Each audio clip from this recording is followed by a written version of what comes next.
The city moved as if it had no use for pause. Cars rumbled past on the slick asphalt, brakes squealing and horns jabbing the air. Neon signs blinked into the dusk as crowds spilled from offices and storefronts.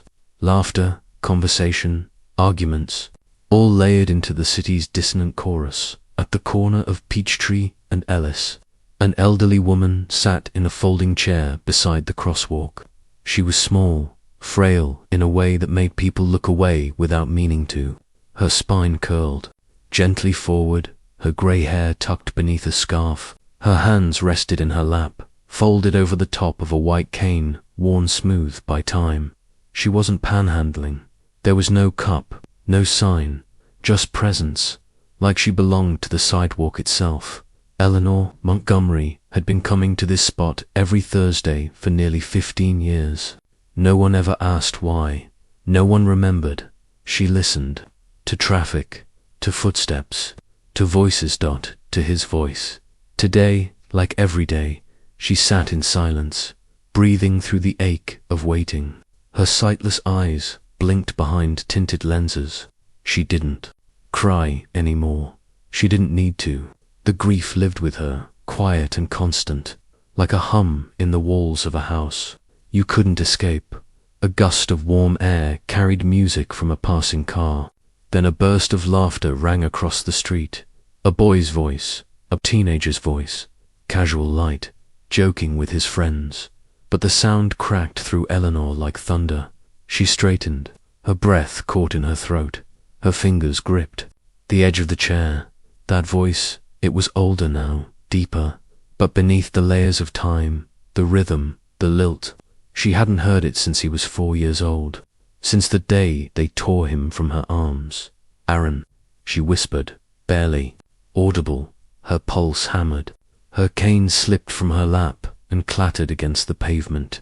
Across the street, the boy stopped mid-sentence. His friends looked at him, confused. Eleanor stood, trembling. Her knees wobbled, but she reached for the sound. "Aaron," she called again, louder this time. "Aaron, is that you?" The crowd parted like water. Eyes turned. Phones lifted, recording. The boy stared at her, 15, maybe 16, hoodie half-sipped, eyes wide. "Who are you?" he asked. 3 words. Not angry, just confused. Eleanor's breath hitched. Her heart screamed that it was him, every instinct flaring with certainty. But the voice was steady. No flicker of recognition, no smile. No mommy. Silence stretched between them, taut and aching. The city didn't care. Horns resumed. Moved. But Eleanor stood frozen in the moment, her mouth open, her world tilting. It was either a miracle or the cruelest echo time could conjure. Eleanor Thompson hadn't always been the quiet woman sitting on the corner, wrapped in silence and shadows. Once she had been a force sharp, warm, fiercely devoted. In her 30s, she worked as a social worker in Atlanta, spending long days helping families survive the kinds of storms she thought she'd weathered herself. She'd walked away from her marriage to Victor Hale, a sharp-tongued, cold-hearted attorney whose charm masked cruelty. Their split had not been peaceful. Victor wanted control over her, over Erin. When the courts ruled in Eleanor's favor, granting her sole custody, Victor didn't just contest the ruling. He found a way to bypass it entirely. One bright spring morning during a routine court-supervised visit, he vanished with their 4-year-old son. Eleanor never saw either of them again. The police searched, but Victor's network ran deep. Judges, clerks, even federal contacts. Within months, they suspected he'd fled the country with forged documents. For Eleanor, time fractured that day. She poured every cent, every breath, every prayer into finding Erin. She followed rumors, hired private investigators, pounded on every door she could. But years passed, and hope began to rot into something heavier, darker. She lost her job, lost her apartment. The grief hollowed her out from the inside. Chronic stress fed into untreated glaucoma, and before she turned 45, Eleanor went blind. Now, at 62, Eleanor lives in a modest care home on the outskirts of the city, shared meals, rotating nurses, and the low murmur of televisions, always playing too loud in the common room. She keeps to herself, she's polite, even kind, but the world has grown quieter around her. Once a month, she travels to that same street corner where she last heard her son laugh. She listens, she waits, and every year on his birthday, she lights a single white candle in her tiny room. She sits by the photograph of Aaron, the only one she has frozen forever at 4 years old. Dimples deep, curls bouncing, unaware of the life that would be stolen from him. Despite everything, Eleanor never let go of belief. She didn't allow it to bloom into delusion, but in her bones, she knew he was alive. That Victor, however cunning, couldn't erase blood or memory. Monica, her caregiver, watches Eleanor's ritual with quiet concern. A bright, no-nonsense woman in her 40s, Monica brings Eleanor her morning tea and helps with her medications. When Eleanor returned from the city that evening, shaken and electric after hearing the boy's voice, Monica had tried to soothe her. "You know how voices can be," she'd said gently, not unkindly. "Similar, familiar, people sound alike. Sometimes, especially when you're listening for something you miss." But Eleanor only shook her head, calm and certain. "No," she whispered, voice like steady stone, "a mother knows." And she did.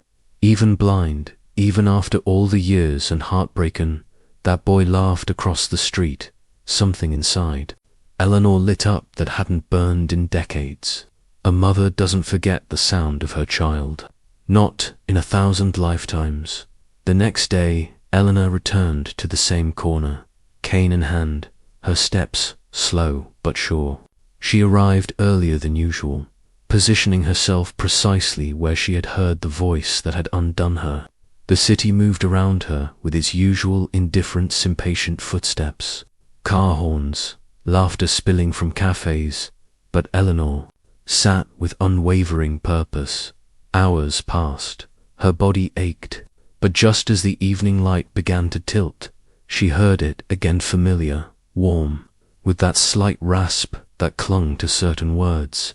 The boy, he was back. Her heart surged. She stood, lifting her chin slightly, orienting toward his voice. "You're Erin," she said, the name fragile but full of steel. "Your middle name is Blake. You had a scar just above your right eyebrow from when you fell off the kitchen counter reaching for a cookie. You were 3. I was there. I held you until the bleeding stopped." Silence followed. Then footsteps slowed. The boy's voice, tighter now, replied, "Lady, I think you've got the wrong person. My name's Jason Miller." But Eleanor caught it, that split-second hesitation, the crack in his voice when she said Scar. He stammered over his name like it didn't quite fit in his mouth. She heard the shuffle of nervous feet, the pause before retreat. "Jason Miller," he repeated, weaker this time. Then he turned and hurried away. Eleanor didn't follow. She simply stood there, steadying her breath, listening to his steps fade. From a distance, Monica watched. She had trailed Eleanor discreetly, unable to shake her own curiosity. When the boy ran off, Monica followed. She didn't say a word to Eleanor when she returned to her side later, just took her arm and guided her home. But that night, after tucking Eleanor in and pretending to leave, Monica dug out her phone and reviewed the photos she'd taken, wide-angle shots of the boy walking. A close-up of his face as he glanced back. He looked nothing like the old photograph Eleanor kept in her drawer, but there was something in his eyes, something uncertain, almost haunted, driven by instinct and something deeper. Monica began searching. She scoured public databases, social media profiles, school websites. What she found was strange. Jason Miller had no verifiable records before the age of 5, no birth certificate, no preschool records, no trace of a pediatrician. It was as If he hadn't existed before kindergarten, the pieces didn't fit, and the gaps were too clean, too convenient. She printed everything she found and laid it before Eleanor the next morning. Together they pored over the clues. Eleanor's hands trembled as she traced the edges of Jason's photo. "I knew it," she whispered. He stammered. He knew.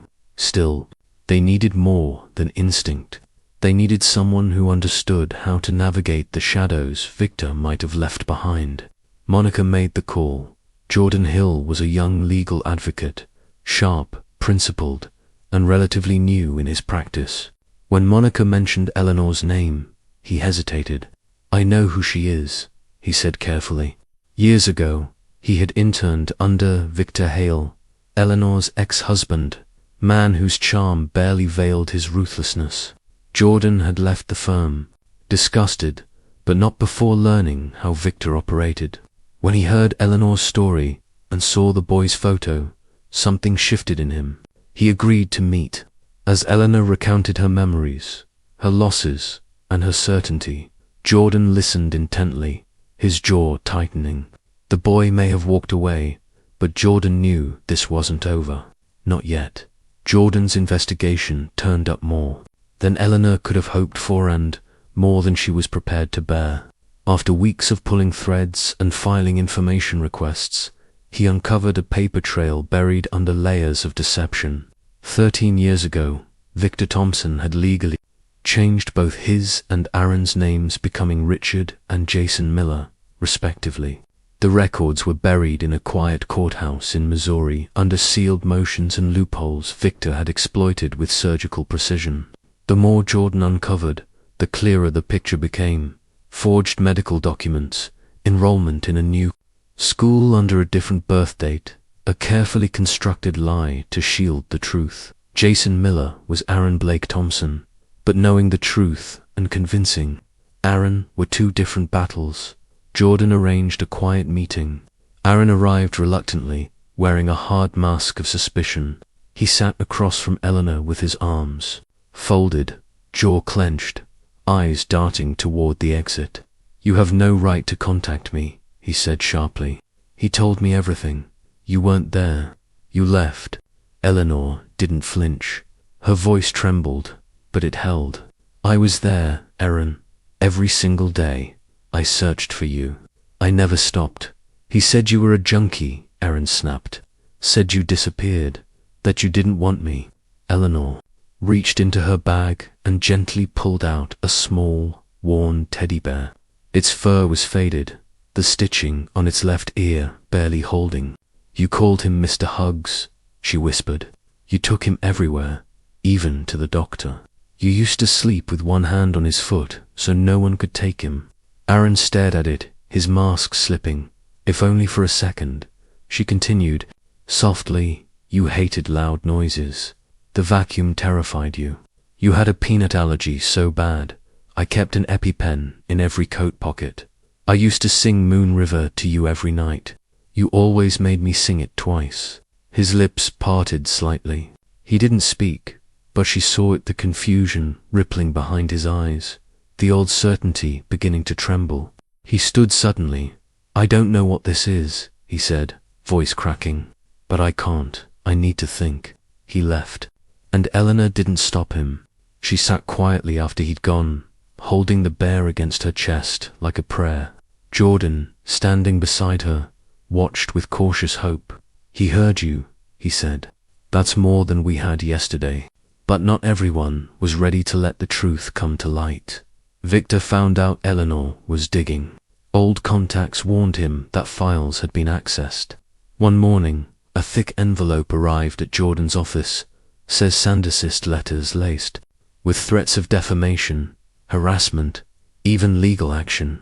That same week, a private investigator appeared at Eleanor's care home, asking invasive questions, pressuring staff, trying to intimidate Monica. Jordan wasn't surprised. "This is classic Victor," he told Eleanor. "He thrives on fear, but not this time." He filed a petition for legal inquiry into the name change and potential custodial kidnapping.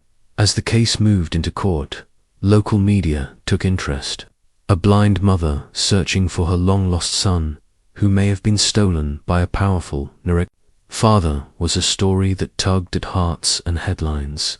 Eleanor was invited to speak on a local radio show. She sat in the studio, her fingers folded over her cane, her voice quiet but resolute. "I never gave up," she said into the microphone. "People told me to move on, that he was gone, that I was chasing shadows, but a mother doesn't forget. I didn't forget the way he laughed, or how he hugged too tight around the neck. I didn't forget the way he smelled like apples and crayons. And I never stopped loving him, not once, not ever." Listeners were moved. Calls flooded the stations, strangers offering support, volunteers asking how to help, lawyers volunteering research time. The community, once indifferent, had taken notice.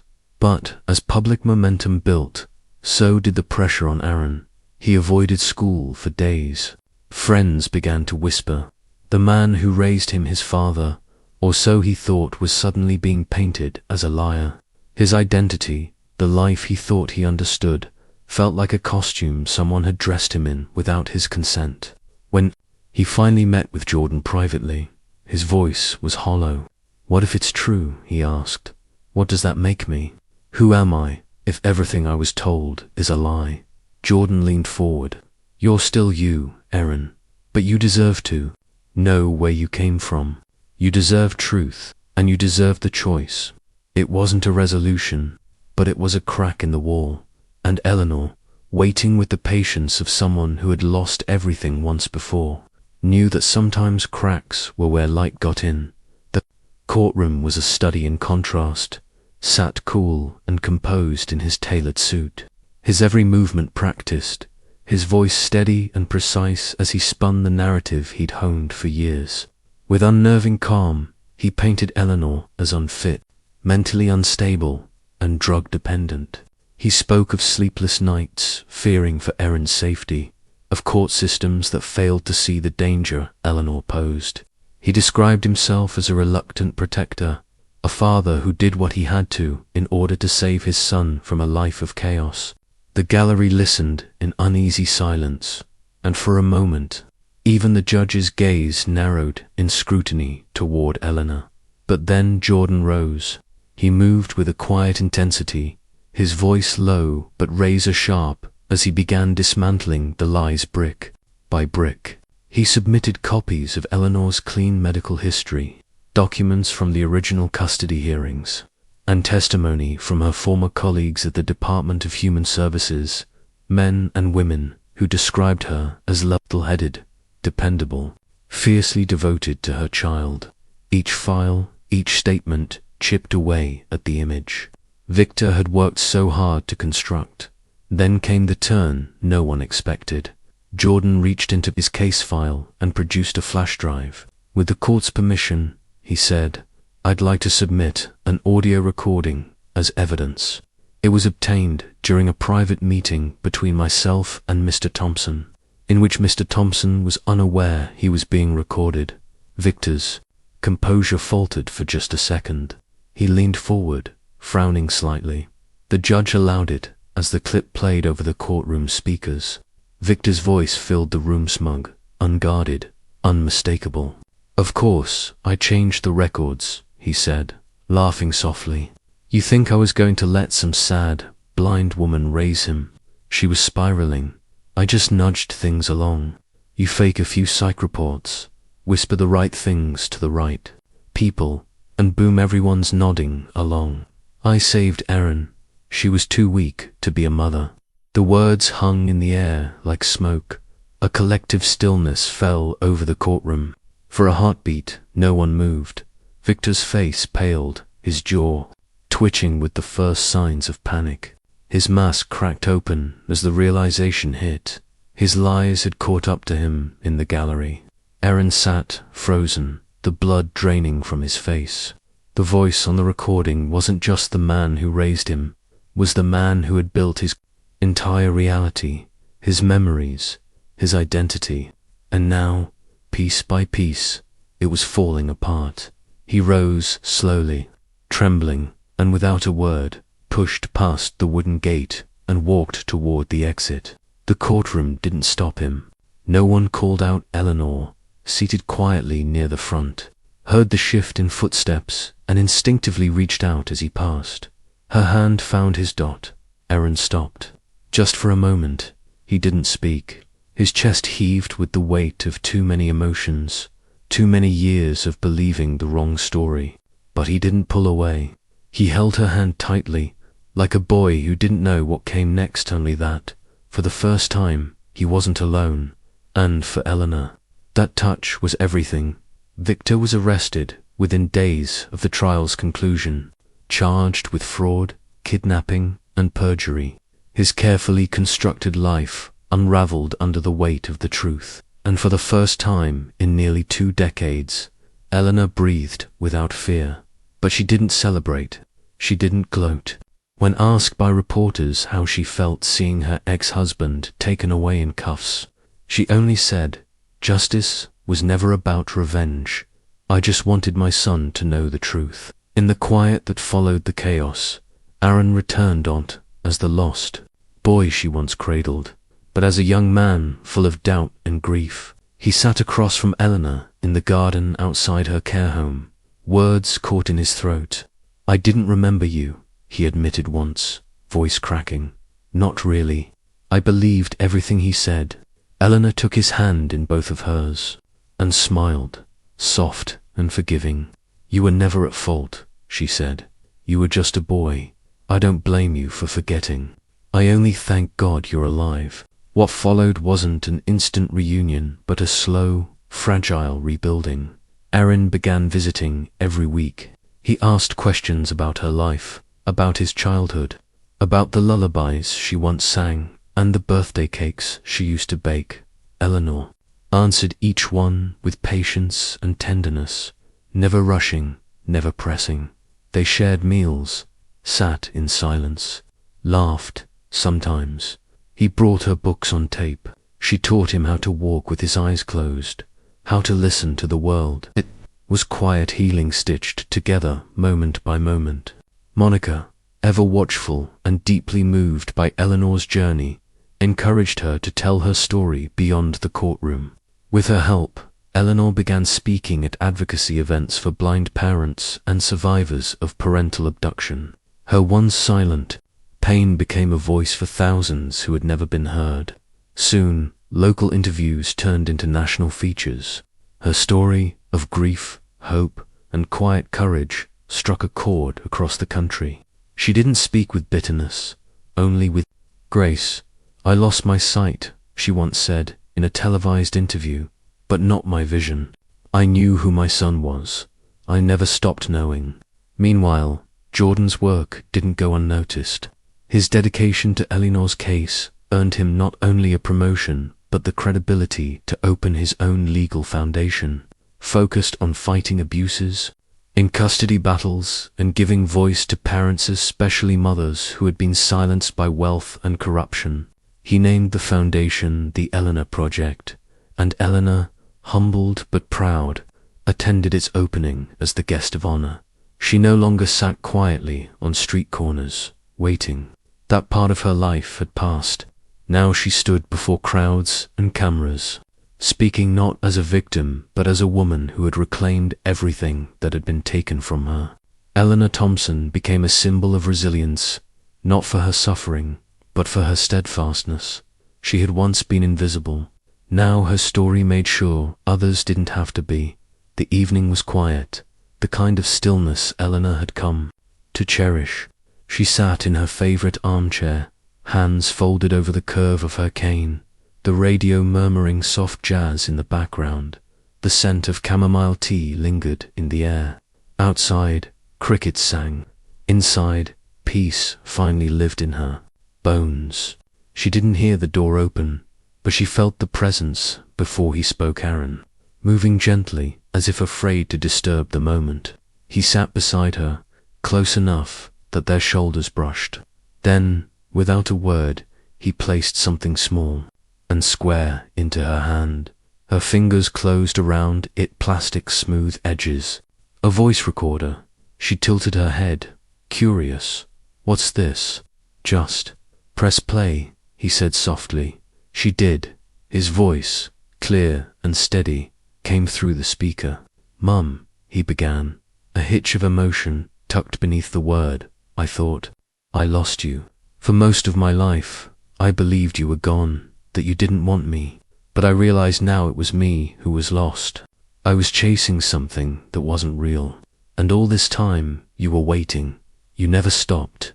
You never gave up. I'm home now.